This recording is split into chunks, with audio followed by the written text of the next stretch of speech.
गांव में सोहन का एक आलू कचौड़ी का ठेला था, लेकिन गांव में उसे कुछ खास कमाई नहीं हो पाती थी, जिस कारण उसने शहर में जाकर आलू कचौड़ी का ठेला लगाने का फैसला किया। अब हमें शहर जाकर अपना काम शुरू करना होगा रमा। गांव में कुछ खास कमाई नहीं हो पा रही। दोनों बच्चे की पढ़ाई और बेहतर भविष्य के लिए हमें ज्यादा पैसे कमाने होंगे। जैसा आपको ठीक लगे। सोहन अपनी पत्नी और 2 बच्चों के साथ शहर चलाया। शहर पहुंचते ही उसकी पत्नी रमा उससे बोली, आपको क्या लगता है जी, हम शहर में अपना आलू कचौड़ी का ठेला चला पाएंगे? यहाँ तो जहाँ नजर दौड़ाओ खाने का कुछ न कुछ ठेला लगा ही हुआ है। यहाँ तो खाने की कोई कमी है नहीं। ऐसे में कोई हम गरीबों के हाथों की आलू कचौड़ी क्यों ही खाएगा? अभी तो काम शुरू भी नहीं हुआ और तुमने पहले ही हार मान ली रमा। अब वो शहर में अपने लिए किराए पर कमरा ढूंढते हैं। उन्हें कम दाम में कमरा मिल जाता है। अब वो उसमें रहने लगते हैं। कुछ दिनों में ही सोहन अपने घर के पास में ही आलू कचौड़ी का ठेला लगा लेता है। उसके आसपास काफी सारे फास्ट फूड के ठेले लगे हुए थे, जिस कारण उसके ठेले पर बहुत कम लोग ही आ पाते। वो जितना सामान बनाता उसका आधा सामान बिकता। सोहन परेशान होकर रमा से बोलता है, रमा, यहाँ तो सभी फास्ट फूड के दीवाने हैं। हमारी आलू कचौड़ी तो बहुत ही कम लोग खरीदते हैं। लेकिन ऐसे तो गुजारा कैसे चलेगा जी? कमरे का किराया भी देना है, बच्चे भी साथ में हैं, उन्हें भूखा भी नहीं रख सकते। हमें कोई ऐसी जगह तलाशनी होगी जहाँ हमारा आलू कचौड़ी का काम अच्छा चले। लोग ज्यादातर आलू कचौड़ी खाना पसंद करते हो। हाँ, लेकिन ऐसी जगह कहाँ मिलेगी? तभी उनकी मकान मालकिन वहाँ आती है। ऐसी जगह तो नाथपुरा ही है। वहाँ रेलवे स्टेशन और बस स्टॉप दोनों आसपास ही हैं। वहाँ हर तरह के लोग आते हैं। मुझे यकीन है तुम्हारा काम वहाँ जरूर चलेगा। और मेरे पति की उस स्टेशन मास्टर से अच्छी जान पहचान है, तो वो तुम्हारा ठेला लगवा देंगे। आपका बहुत बहुत धन्यवाद मालकिन जी। अनीता अपने पति से बात करती है। वो अगले दिन स्टेशन मास्टर से कहकर वहाँ पर सोहन का ठेला लगवा देता है। आलू कचौड़ी की महक बस स्टॉप और स्टेशन पर आने वाले यात्रियों को अपनी ओर खींचने लगती है। अब सोहन के ठेले पर यात्रियों की भीड़ रहने लगती है। एक बार एक पुलिस सोहन के पास आता है और उसके हाथ की आलू कचौड़ी खाकर खुश हो जाता है। वाह भाई वाह, मजा आ गया। क्या स्वादिष्ट आलू कचौड़ी बनाते तुम, और दाम भी बहुत कम है। सच कहूँ, पहले यहाँ खाना खाने के लिए ना हमें दुकान पे जाना पड़ता था, जहाँ खाना काफी महंगा मिलता था और हमारी दिन भर की कमाई खाने में ही चली जाती है। लेकिन अब तुम्हारे पास ये कम दाम में आलू पूरी खाकर तो पेट भरता ही है, साथ ही 2 पैसे भी बच जाते हैं भाई। धन्यवाद भाई, अब तुम पेट भरकर खाना खाओ।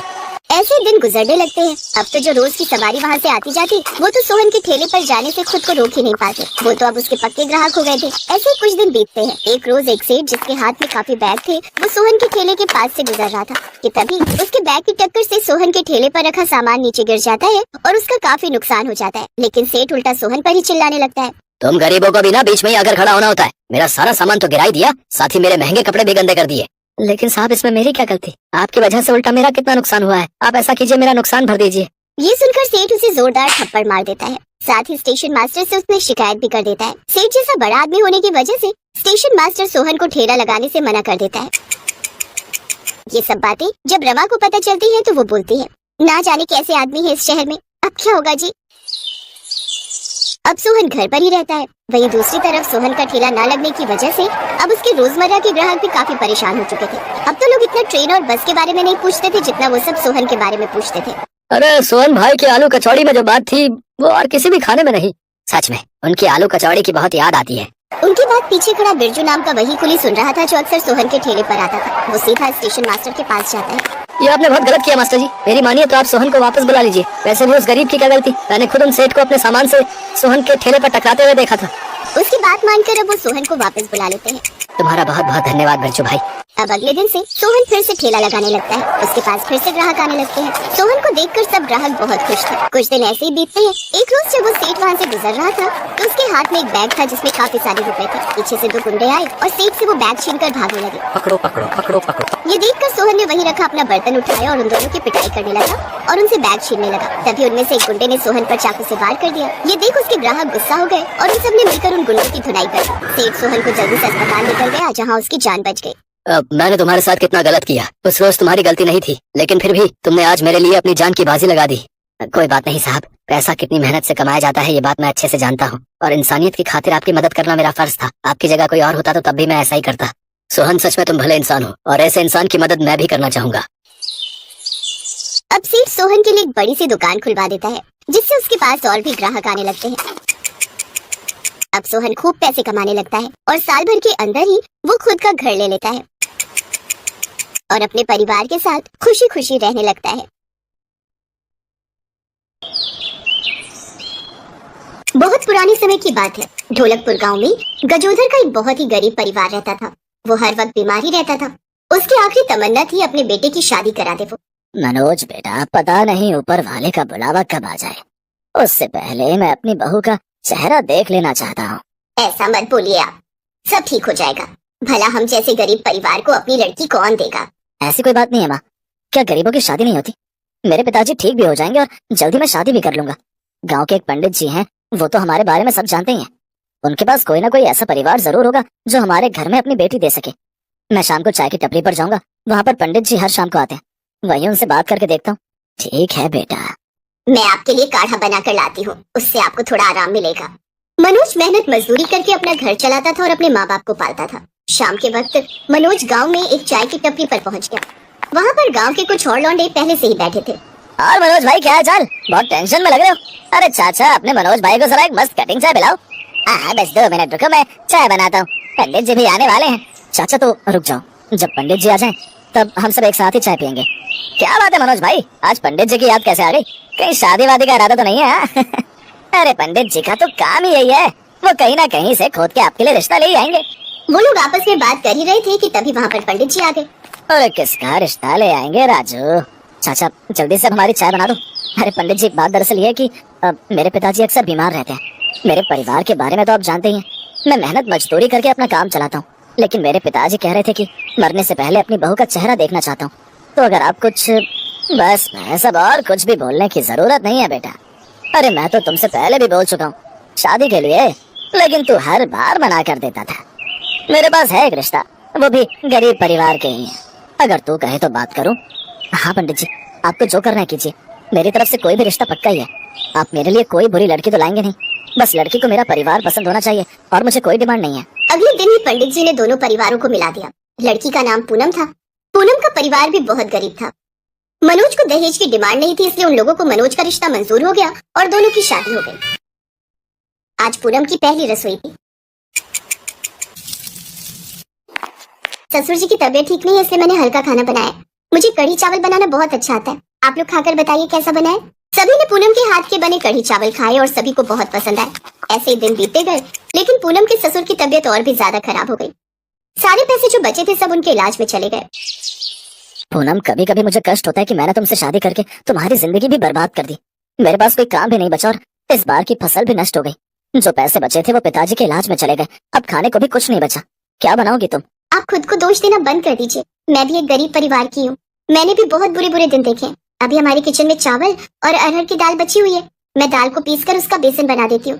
फिर कढ़ी चावल तो आप लोग को पसंद ही है। क्यों, मैंने सही कहा ना? अरे ये तो बहुत अच्छी बात है बेटा। अब मुझे लगता है कि मेरा आखिरी वक्त आ गया है। तूने मेरी ख्वाहिश पूरी कर दी, इसके लिए मैं तेरा शुक्रगुजार हूँ। मैंने बहू का चेहरा देख लिया। नहीं पिताजी, आप ऐसा मत बोलिए। आपकी ख्वाहिश तो पूरी होगी, लेकिन मेरी भी एक ख्वाहिश थी कि मैं ये घर अच्छा खासा बनवा सकूं और आपको इस गरीबी से बाहर निकाल सकूं। उससे पहले आप हमें छोड़कर कहीं नहीं जा सकते। माँ, पिताजी को समझाइए ना। मनोज बिल्कुल सही कह रहा है। मनोज के पापा, आपने अपनी ख्वाहिश तो पूरी कर ली और आप इस दुनिया से जाने की बात कर रहे हैं, लेकिन अपने बेटे की बात नहीं मानेंगे क्या? आप थोड़ा धीरज रखिए, आपको कुछ नहीं होगा। मैं जल्दी से काढ़ा बना कर लाती हूँ, उससे थोड़ा आराम मिल जाएगा। पूनम भी किचन में खड़ी होकर ये सब देख रही थी। उसकी सास भी किचन में आई और अपने पति के लिए काढ़ा बनाने लगी। वो रोते हुए काढ़ा बना रही थी। सासू माँ, आप रोइए मत, क्योंकि हम रोते हुए अगर खाना बनाएंगे तो सामने वाले के अंदर वैसा ही असर भी होगा। आप खुशी खुशी काढ़ा बनाइए और ससुर जी को जाकर पिलाइए। मुझे पूरी उम्मीद है कि ऊपर वाला सब ठीक कर देगा। तब तक मैं जल्दी से कढ़ी चावल बना देती हूँ। बेसन बनकर तैयार हो चुका है। कुछ खाएंगे तो पिताजी ठीक हो जाएंगे, उन्हें थोड़ी ताकत मिल जाएगी। ठीक है बहू, तूने बिल्कुल सही कहा। पूनम ने कढ़ी चावल बनाए और सबसे पहले उसने भगवान को अर्पण किया। हे ऊपर वाले, मैं बचपन से तेरी पूजा करती आ रही हूँ, लेकिन मैंने तुझसे कभी कुछ नहीं मांगा, ना ही अपने लिए और ना ही अपने मायके वालों के लिए। लेकिन मैं पहली बार अपने ससुराल वालों के लिए कुछ मांग रही हूँ। हमारी गरीबी खत्म कर दीजिए और सबसे पहले तो पिताजी को पूरी तरह से सही कर दीजिए, ताकि मनोज जी अपना सपना पूरा कर पाए। जैसे ही पूनम ने कढ़ी और चावल भगवान को अर्पण किया, वैसे ही कढ़ी से आवाज आने लगी। मैं तुम्हारी प्रार्थना और तुम्हारे प्रेम से बहुत खुश हूँ। अब ये कढ़ी चावल कोई साधारण कढ़ी चावल नहीं रहे, बल्कि भगवान के आशीर्वाद से जादुई कढ़ी चावल बन चुके हैं। जितने भी लोग ये कढ़ी चावल खाएंगे वो लोग पूरी तरीके से स्वस्थ हो जाएंगे और उसके बाद अंत में थोड़ा सा कढ़ी बचा लेना और पूरे घर में छिड़क देना। उसके बाद कढ़ी की हर एक बूंद सोने में बदल जाएगी, जिससे तुम सबकी गरीबी खत्म हो जाएगी। लेकिन उसके बाद मेहनत करना कभी बंद मत करना, ऐसा अपने पति को भी बता देना। क्या ये सब कुछ सच है? क्या सच में परमात्मा ने मुझे आशीर्वाद दिया है? अब उस कढ़ी चावल से आवाज आनी बंद हो गई पूनम भगवान को पुकारती रही, लेकिन अब भगवान ने उसे कोई जवाब नहीं दिया। फिर पायल ने तुरंत ही मनोज को बुलाया और उसे सारी बात बताई। पूनम, हो सकता है भगवान तुम्हारी भक्ति से खुश हो गए और तुम्हें आशीर्वाद के रूप में ये जादुई कढ़ी चावल दिया हो। सबसे पहले पिताजी को एक कढ़ी चावल खिलाते हैं, हो सकता है ऊपर वाले का आशीर्वाद सच साबित हो जाए। आपने बिल्कुल सही कहा। मनोज ने अपने हाथों से अपने पिता को वो जादुई कढ़ी चावल खिलाए। गजोधर ने जैसे ही वो जादुई कढ़ी चावल खाए, वैसे ही उसके शरीर में एक ऊर्जा दौड़ गई। वो पूरी तरीके से ठीक हो गए, यहाँ तक कि गजोधर अपने बिस्तर से उठकर इधर उधर टहलने भी लगा। सब लोग ये देखकर हैरान रह गए। मनोज बेटा, अब मैं पूरी तरीके से ठीक हो चुका हूँ। मैं अपने आप को बहुत स्वस्थ महसूस कर रहा हूँ। मुझे लगता है भगवान ने सच में हमारे लिए साधारण कढ़ी चावल को जादुई कढ़ी चावल बना दिया है। अब मैं जल्दी से ये सारी कढ़ी घर में इधर उधर छिड़क देती हूँ। हाँ, जल्दी करो पूनम। पूनम ने सारा कढ़ी चावल घर में चारों तरफ छिड़क दिया, जिससे जहाँ जहाँ पर कढ़ी की बूंद गिरी वहाँ पर सोना बनता चला गया। सब लोग बहुत हैरान हुए और खुश भी। अरे बहू, ये चमत्कार कैसे हुआ? मनोज ने सब कुछ अपने माता पिता को बता दिया। उसके बाद मनोज ने सारा सोना इकट्ठा किया, उसे बेचकर अपना एक घर बनवाया। सोने का कुछ हिस्सा बचाकर उसने भगवान की सोने की ही मूर्ति बना दी। पूनम, आज मुझे पता चल गया कि अगर सच्ची श्रद्धा और भक्ति से ऊपर वाले की प्रार्थना करो तो वो जरूर सुन लेता है और कोई ना कोई चमत्कार जरूर करता है। ये सारा कमाल तुम्हारी जादुई कढ़ी और चावल का है। आज हमारी गरीबी खत्म हो गई और ससुर जी भी पूरी तरह से ठीक हो गए। अब इस गांव में या आसपास जितने भी गरीब और परेशान लोग होंगे, उन सबकी हम मदद किया करेंगे, तभी ऊपर वाला हमारी मदद करेगा। बहू, हम धन्य हो गए तुझे पाकर। उन लोगों ने बड़ा सा घर बना लिया और इस तरह अब वो लोग अपनी जिंदगी खुशी खुशी बिताने लगे। Best buddies. Hello friends, thanks for watching this video. अगर आपको ये वीडियो पसंद आया है तो प्लीज लाइक, सब्सक्राइब, कमेंट्स करें इस वीडियो पर और हाँ, शेयर करना भी ना भूलें। और भी मजेदार वीडियो देखने के लिए नीचे दिए गए बेल आइकॉन को दबाएं। देखते रहिए।